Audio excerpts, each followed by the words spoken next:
çıxartmalıyam. Vəziyyətlər qalxırdı. Ne deyirlər? Burada kömək gözləyəm. Buraya qurmağa məcburam. Yəni inşallah keçdilər. Keçdilər.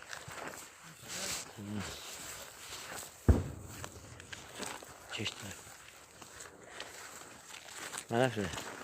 Söz verirəm sana buradan çıxaracağım. Telefonu çəkərəm səni. Səni buradan çıxaracağım. İnşallah. Üçünüzü də buradan çıxaracağım uşaqlar.